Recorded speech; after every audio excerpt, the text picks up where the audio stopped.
Alright, so we're going to be doing this video a little backwards. Today we're going to be doing a RZR Pro R tie rod install. These tie rods are by S3 Powersports. And here's one end. I already installed the left side. I'm going to show you guys what it looks like almost installed. So everything's bolted in. I just don't have the boot on the way it's supposed to be, or the tie rod itself adjusted, because you don't want to do that yet. So when you're done, you want to leave this boot. This is going to be the last thing you do, is put these boots back on and zip tie or clamp them down the way they're supposed to be after you have your toe in and out properly adjusted. But here is the tools you're going to need. So you're going to need this pipe wrench. This is a 24-inch. You might get away with like a 18 or something. It's going to be used to get that piece off. That from the factory has Loctite on it, and I tried using a pair of like pipe pliers with a cheater bar. Will not go unless you're, super strength. So pipe wrench has the best bite, best leverage. 24-inch will get her done. They're on there really tight, so make sure you have that. I've got a 1/2-inch torque stick. It's set to 75 foot-pounds.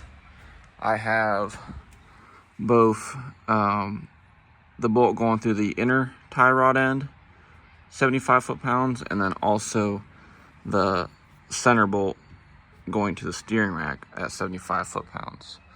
And I'm also doing the outer tie rod end at 75 foot-pounds. S3 does not specify any torque specs. I personally like to have a set torque spec.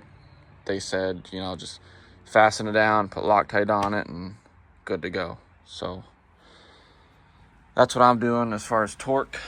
You're going to need the 19 for the bottom of the outer tie rod. This one is a 3/8 Allen. Up here, this head is going to be a 7/16 Allen. That'd be this one here.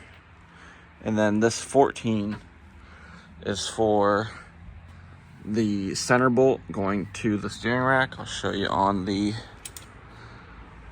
can see it kind of in there. It's for this center bolt here. It's a 14 millimeter.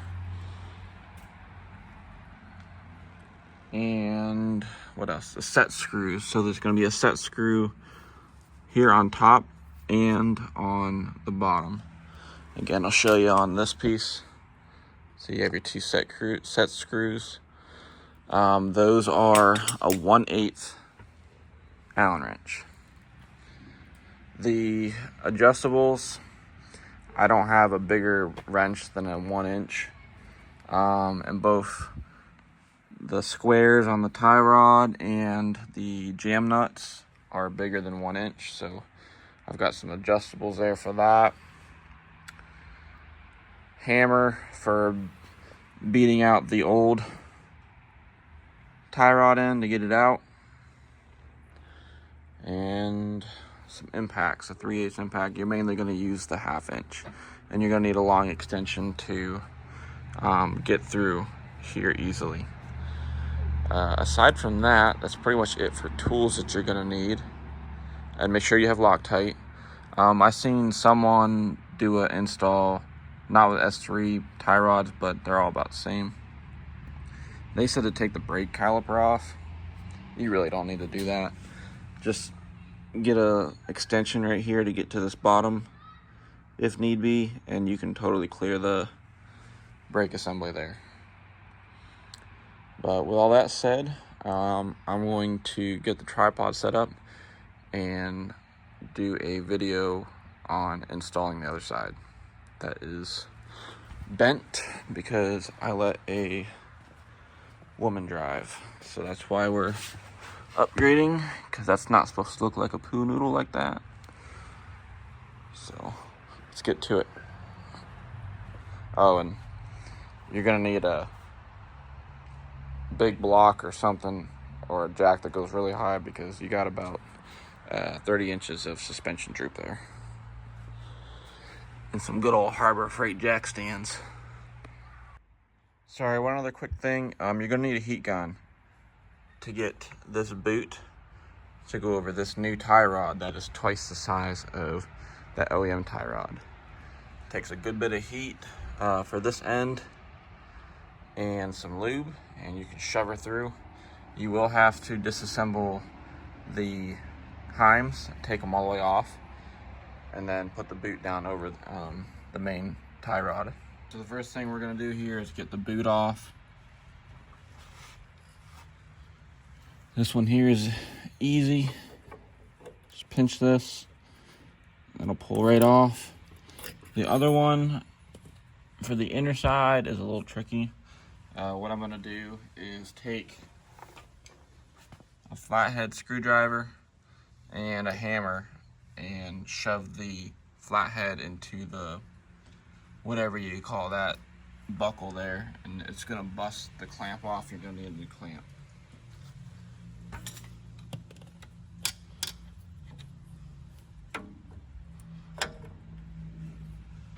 All right, clamp's busted off. Throw that in the ground.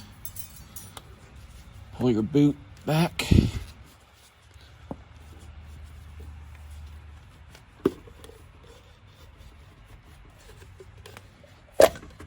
Now you have access to your OEM inner tie rod, knuckle, or whatever you want to call that there. And you're gonna put your pipe wrench up through, hopefully you can see my finger, up through here in the bottom, and put the pipe wrench around this unit here. Then once you have the inner off, you don't have to do this in the exact order. This is gonna be a 21 millimeter on the bottom. Stick an impact on that, loosen that off, and then you're gonna beat the side of this with a hammer. And this one's already busted. If you're trying to save the thread, just be careful. But you can hit the bottom of the outer end of the tie rod and get it out too that way. You will want a short 1/2 inch extension to clear the brake caliper.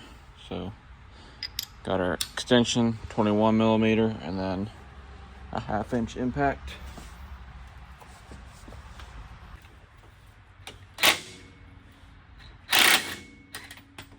Comes right off. Now we're gonna beat the side of the knuckle. This is like a house hammer. You should probably get a nice dead blow hammer that I don't have, so that's what we got, so that's what we're using.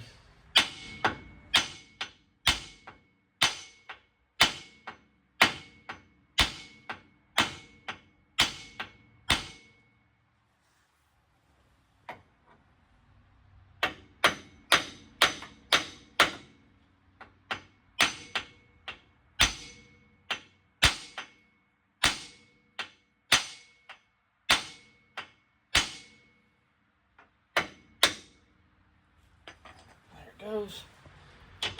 Rip that out of there. Now we're gonna do the inner tie rod knuckle there with a pipe wrench. Make sure your buggy is extra sturdy with your Harbor Freight jack stands.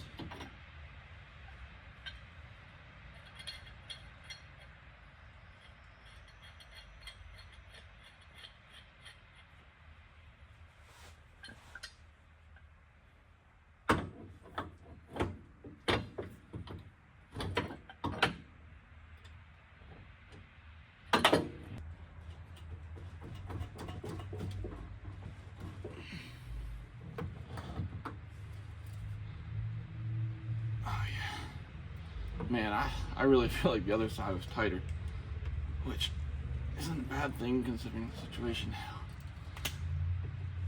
now. It is on there.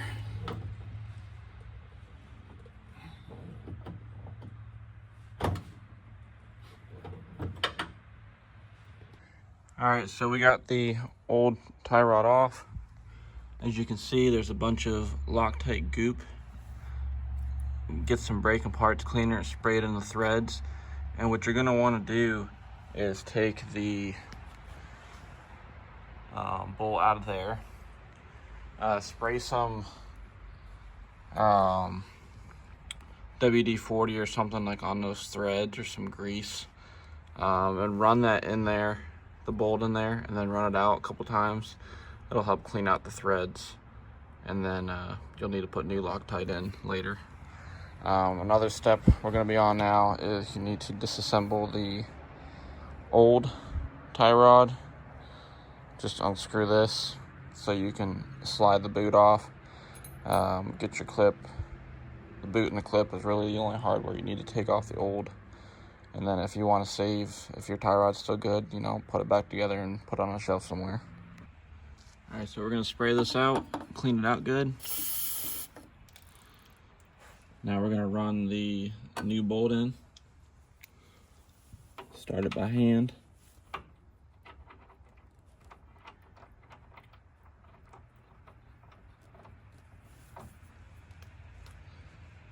Once you get it started,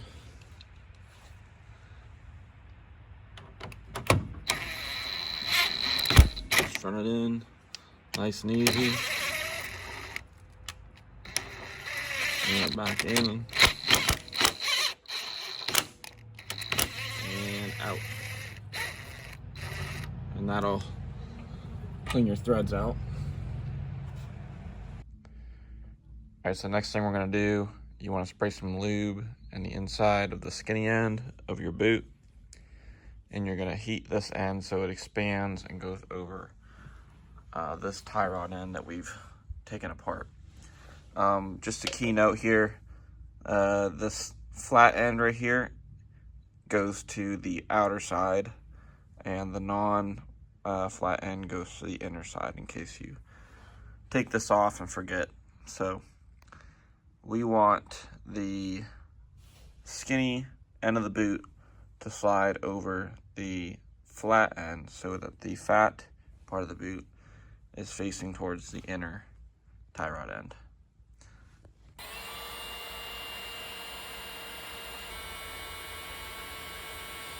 All right, let me give that a shot.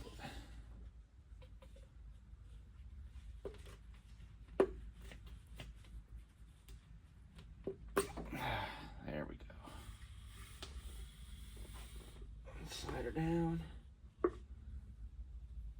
And that's it for that. It might be really hot, might be better to use gloves for you, but that's all you gotta do to get it over this fat tie rod. All right, so next step is going to be installing the inner clevis. You're going to need your 14mm Allen head with a long 1/2-inch extension and a 1/2-inch impact gun, or a 1/2-inch ratchet.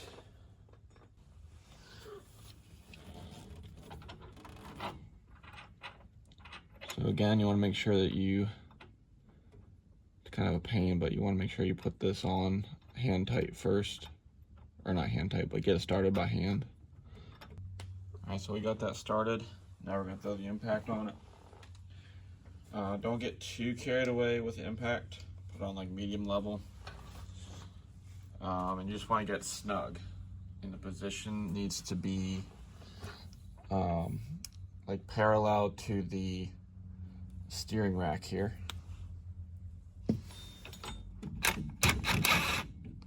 Again, this is a 14mm Allen head.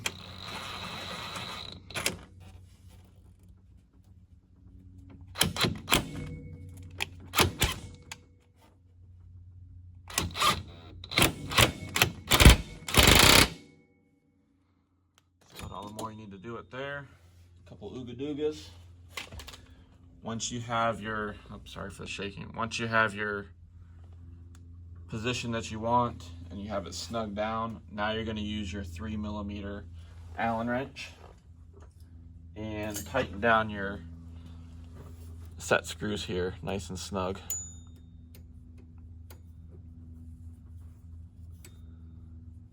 I don't believe these need to be or should be Loctite.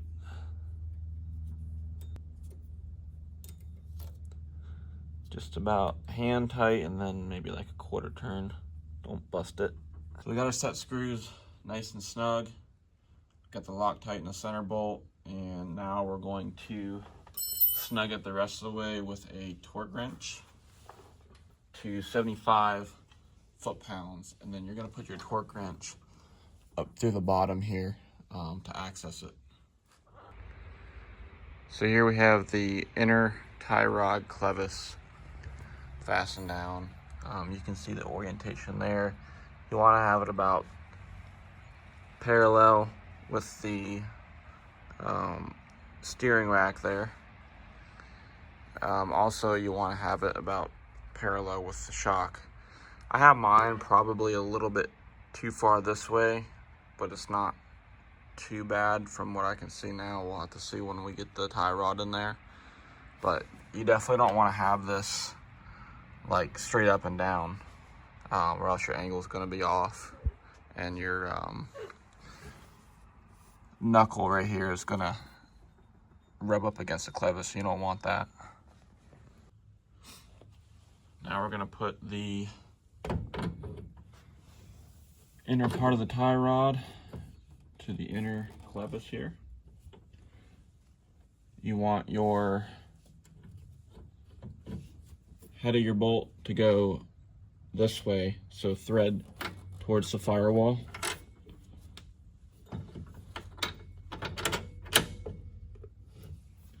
Then you're going to put your nylock nut here. And again, I'm going to be using an adjustable to back this up, because I don't have the 1/8" or whatever that is. This Allen head is the 7/16. So it'll be this guy here.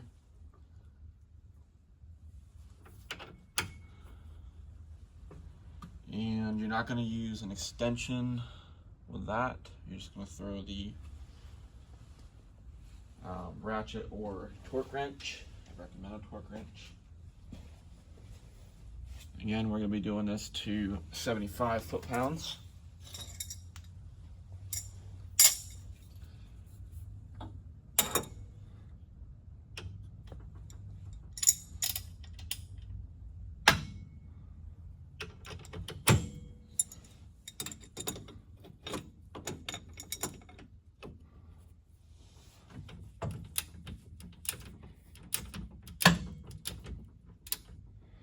And again, I forgot to put the Loctite on. Make sure you put your Loctite on. Alright, so now I've torqued the through bolt for the inner tie rod to 75 foot-pounds. Now we're going to work on getting this outer piece into this knuckle. You need to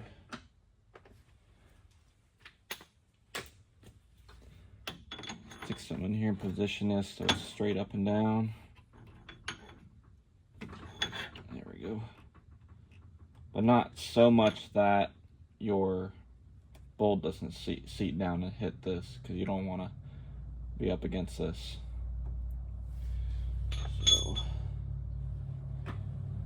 it's going to go in like this. So you have your bolt, this piece here goes like that. It comes down.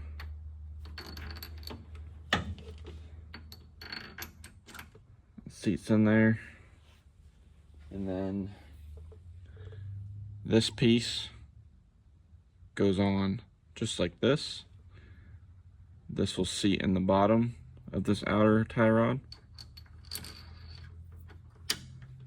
And then this cone-shaped part will go down into the steering knuckle.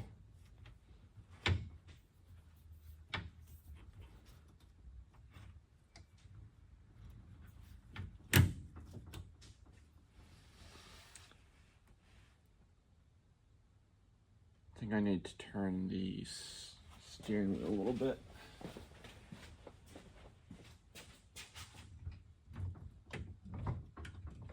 That's as far as it goes. Alright, so the other side is a little off, trying to get it in the outer knuckle. I believe the reason why is I need to extend the tie rods out more. S3 on the phone today said that I should start with it all the way down to the jam nut with no threads showing. Some of the other videos I've seen on like some other kits, they started with like 3/4 of an inch of threads showing on either side. So I think I'm gonna try that and see what I come up with. Alright, so I've got this side turned out as far as it'll go, and that definitely helped pushing it out. We still have, if you guys look right here, there's a little sliver. It was a bigger gap like this, but as we increase the angle out, we close this gap, but you don't want to see any gap here at all. So I'm gonna throw some, it's close enough here to where I'm gonna throw some Loctite on and cinch this up, and it should get us where we need to be. And then from there we should be able to turn the tie rods and get it close to straight before doing some fine tuning. Alright, so I've got the 3/8 Allen with a 3/8 impact, 19mm wrench to back it up.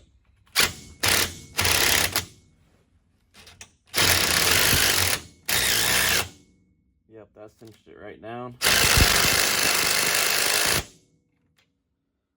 That's all the more we want to go with the little impact. And then now we're going to use the torque stick.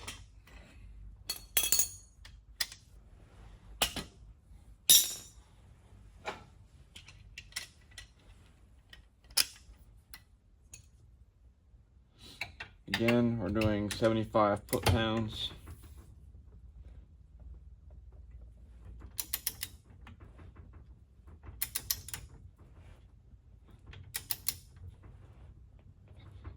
Could honestly be a little much for this outer. Alright, that's all we're doing. So I think 75 will work. We didn't break anything. I'll show you guys how it should be. So we got no gap here. You want to see about that much of the crown. And then we're torqued to 75 foot-pounds. Nothing's pinched. And we're good to go now. Everything's torqued down on either end.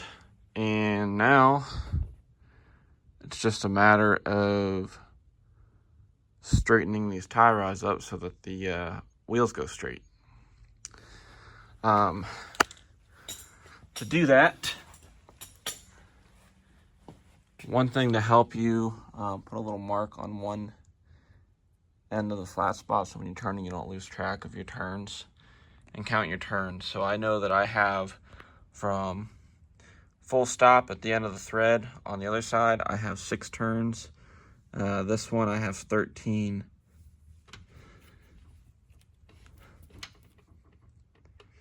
It was 13 and a half. There, now it's 13. So I'm gonna turn this one back to 6 so it matches the other side, and then turn them evenly and see where I end up. Now, there's a couple different methods to getting it close to straight for measuring. One way is to take a tape measure and measure the front of the wheel or the tire from the center to center.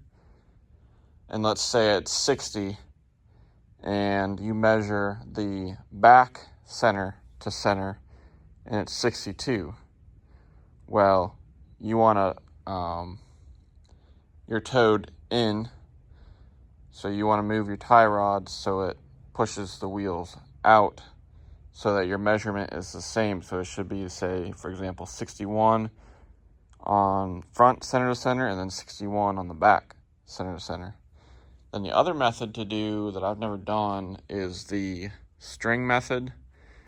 Basically, you make a string all the way around the buggy's wheels, make it square, and then you'll see either a gap or you won't. You want to see no gap in the string touching the back and front side of the tire. That lets you know that it's straight. So I'm not going to do a video on how to do the alignment. There's other better videos that show you how to do that. So if you need help, I'll see if I can post maybe a couple examples in the description. But for the S3 Powersports Tie Rod install, that's it for the install. They are installed.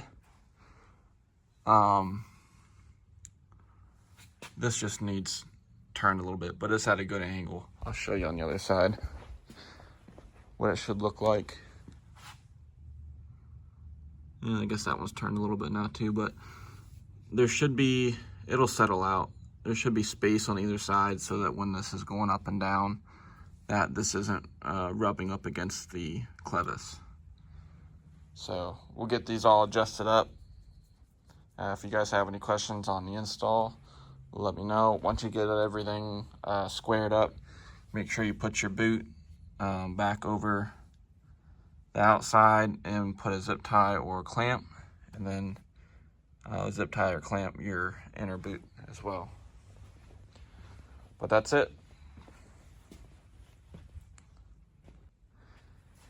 Alright, so I haven't put the wheels on yet to do the back and front measuring method, but to get it close before putting the wheels on, I tried turning the steering wheel lock to lock and then trying to find putting it at center and then making it straight off the wheel, but that didn't quite work. I was like 13 turns on this and there was too much thread showing.